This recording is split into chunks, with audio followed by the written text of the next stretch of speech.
তরতাজা এভিডেন্স আছে, video footage আছে, অভিযোগ আছে, ছবি আছে, তারপরে জাতিসংঘের রিপোর্টে আছে। এরপরেও গোয়েবলসের পক্ষেও লজ্জা হবে যদি বলে যে এখানে কোনো শিশু মারা যায়।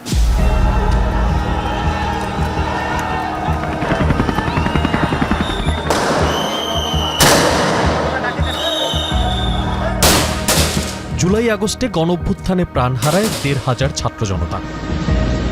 দেশজুড়ে উত্তাল আন্দোলনে ২৪-এর ৫ আগস্ট দেশ ছেড়ে পালিয়ে যান স্বৈরাচারী শেখ হাসিনা। দায়িত্ব নেয় অন্তর্বর্তী সরকার। জোরালো হয় গণহত্যার বিচারের দাবি। অভ্যুত্থানের পেরিয়েছে ৮ মাস, কিন্তু এখনও জমা পড়েনি কোনো তদন্ত প্রতিবেদন।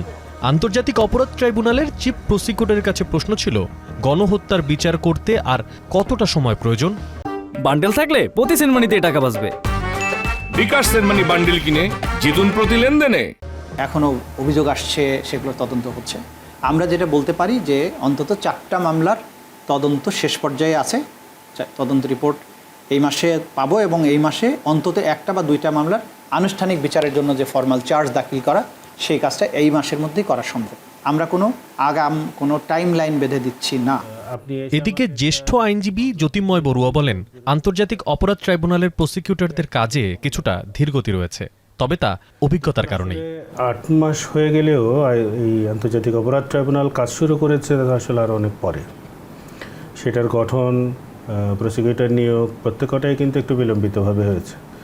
যারা নিয়োগ পেয়েছেন তাদের অধিকাংশই হচ্ছে ডিফেন্সের লয়ার হিসেবে কাজ করেছেন ইতিপূর্বে। প্রসিকিউশনের কাজটা তো তাদেরও তো বোঝার ব্যাপার আছে।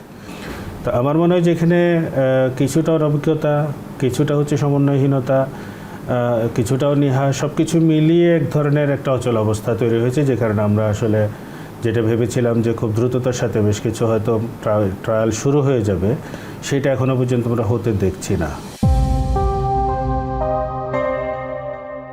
হতভাগ্য রিয়া গোপ, নাইমা, এমনকি 3 বছরের শিশু হত্যার দায় সাবেক প্রধানমন্ত্রীর ওপর। তার মন্ত্রিপরিষদের অনেকেই এখন পলাতক। তাদের গ্রেফতারে চলতি সপ্তাহেই জারি হচ্ছে রেড নোটিশ।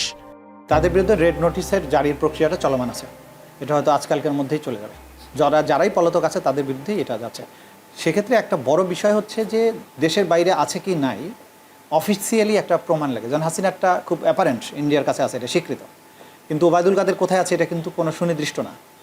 সেজন্য আমরা ধরে নিচ্ছি যে এরা পলাতক আছে, বিশ্বের বিভিন্ন জায়গায় আছে। এই জন্য ইন্টারপোলের কাছে আমরা এটা দিচ্ছি এবং সেটার প্রক্রিয়া চলমান আছে, যে কোনো সময় এটা চলে যাবে।